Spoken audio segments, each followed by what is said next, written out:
In today's lesson 5.2, experimental probability of simple events, we are learning how to find the experimental probability of simple events.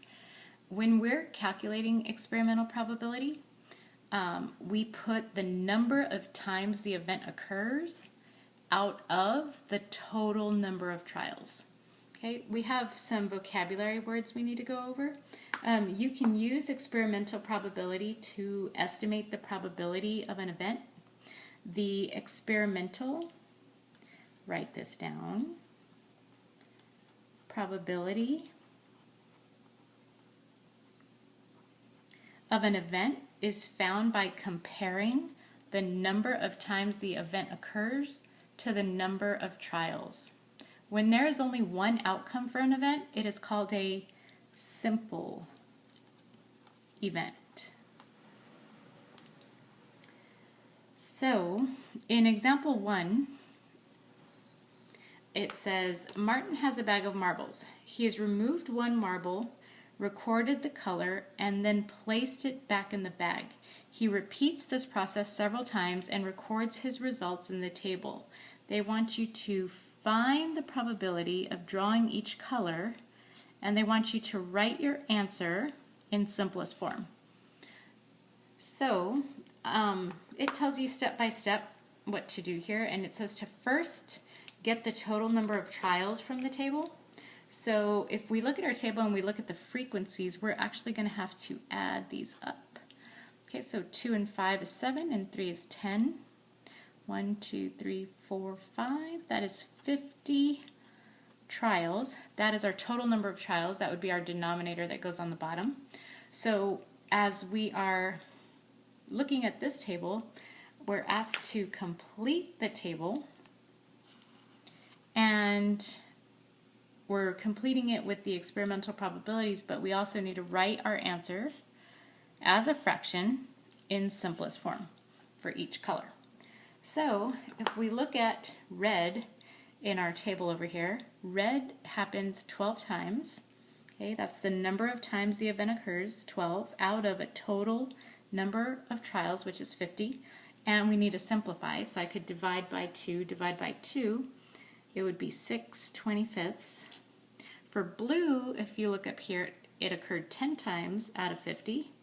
You would divide by 10. That one would be 1/5. For green, if you look up here, it occurred 15 times out of 50.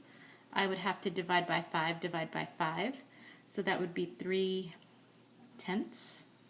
And for yellow, it occurred 13 times, 13 out of 50, which does not simplify because 13 is prime and 13 is not a factor of 50. Okay, so in our reflection, it's asking us, what are two different ways that we can find the experimental probability of the event that you do not draw a red marble? So if you recall today's lesson, 5.1, we did talk about different ways you could find experimental probability. One of the ways was we talked about what a complement was and using it to find the probability of an event not happening. So we're going to write these two ways down. One way is you could add the frequencies of all the other colors that are not red. So we could add the frequencies of blue, green, and yellow and write that total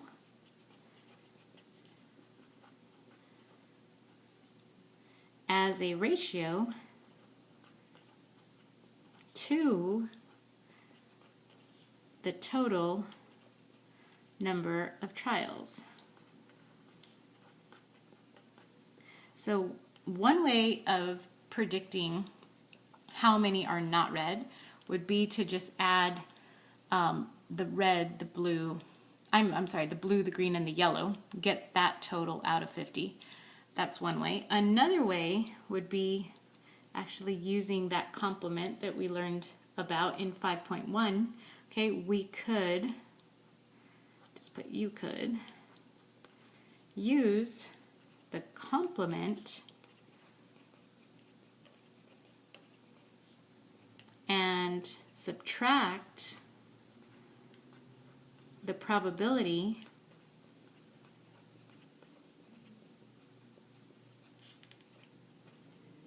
of drawing red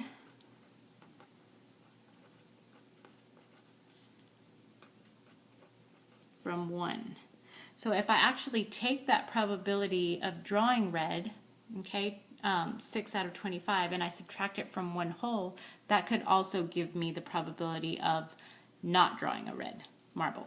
Okay, so you need to know these two ways and especially be familiar with what a complement is and how to find it. On the your turn, it's very similar to the example we just did. So you're going to be looking at this table, and it's talking about a spinner, and you're finding the experimental probability of landing on each color, and it's asking you to put your answer in simplest form. So pause your video.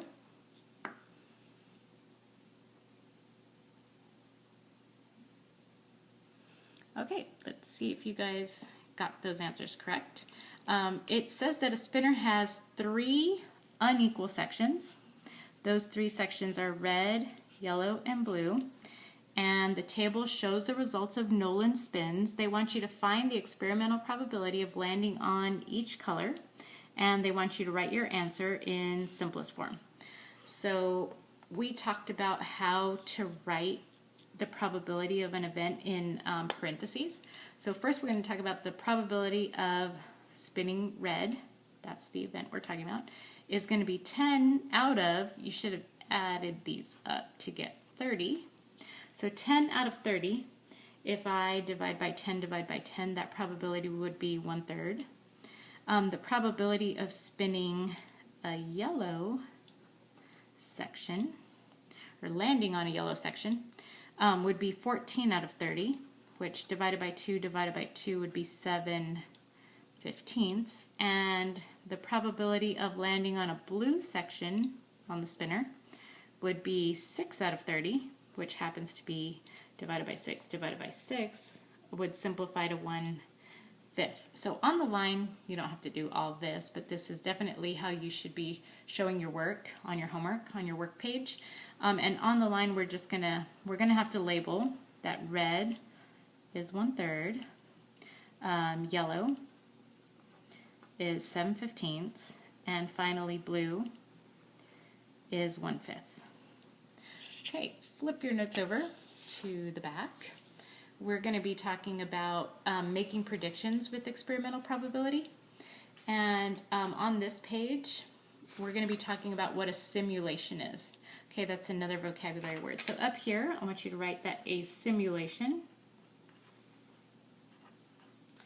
is a model of an experiment that would be too difficult or inconvenient to actually perform. So we can use a simulation to find an experimental probability and make a prediction. So in example 2, they give you an example. A baseball team has a batting average of 250 thousandths so far this season. This means that the team's players gets hits in 25% of their chances at bat. So they want you to use a simulation to predict the number of hits that the team's players will have in their next 34 chances at bat.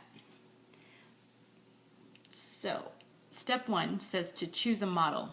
Okay, so the batting average is 250 thousandths. So if we simplify that, it simplifies down to 1/4. So you're trying to think of a model where something you could use that also has something split into fourths. Well, the model they come up with is a standard deck of cards, okay, because it has 4 suits. Those 4 suits are hearts, diamonds, spades, and clubs. Since 1/4 of the cards are hearts, we're going to let hearts represent our hits. See, H for hearts, H for hits. So diamonds, clubs, and spades are going to represent no hits. Okay, so to perform the simulation, you actually have to perform it. Okay, we just draw a card from the deck, and all we have to do is record the result. So that's very easy to actually act out. Okay, so if you draw a card and record it, we're going to do this. We're going to continue until we have drawn and replaced 34 cards in all. Because remember, we're trying to figure out their next 34 chances at bat. We're trying to figure out we're trying to predict the number of hits out of 34 chances at bat. So that's why we have to continue to do this 34 times.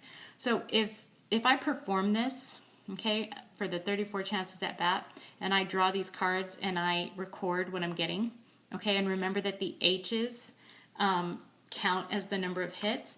We're going to count up our H's. Okay, there's 1, 2, 3, 4, 5, 6, 7, 8, 9, 10. Oh, 11. There we go. Okay, 11 hearts came up when I drew the cards. So remember, that stands for hits.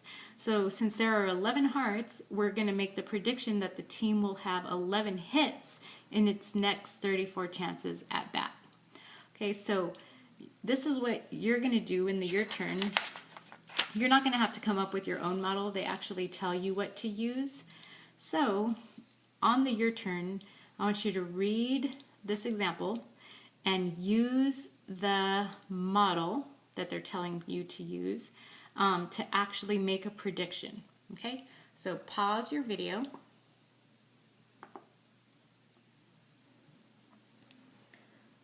Okay, so this problem says that a toy machine has equal numbers of red, white, and blue rubber balls, and Ross wonders which color of ball will come out of the machine next.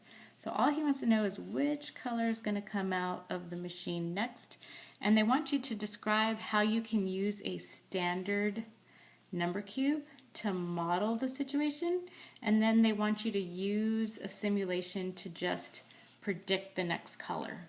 So a standard number cube, we're going to write down the sample space. Okay, all the possibilities on the standard number cube are the numbers 1, 2, 3, 4, 5, and 6.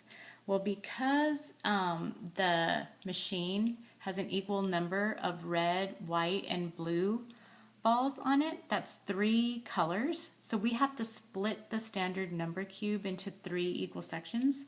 So we're going to let 1 and 2, the numbers 1 and 2, that is going to represent our red color. And 3 and 4 are going to represent our white color. And 5 and 6 are going to represent our blue color. So if I was going to explain how to use this number cube, I would say that I would have to write out my different possible outcomes, and I would have to split them into 3 equal parts, because those are the 3 equal 3 colors that we have of our rubber balls in our machine. And if I want to make a prediction about the color that's going to come up next out of that machine, I would just have to roll my dice. Okay, so I don't have a dice, so I'm going to use a virtual one. So all I have to do is just roll it once, and it happened to land on 4. So if I were to make a prediction, well, 4 went with which color? White. So I would make a prediction that I would just say predict that the next rubber ball to come out will be white. So that's all they meant by actually perform the simulation, is actually just roll the die. Okay, we'll talk more about this tomorrow. If you have any questions, be sure to jot anything down in the margins that you are still needing more clarification on. See you tomorrow.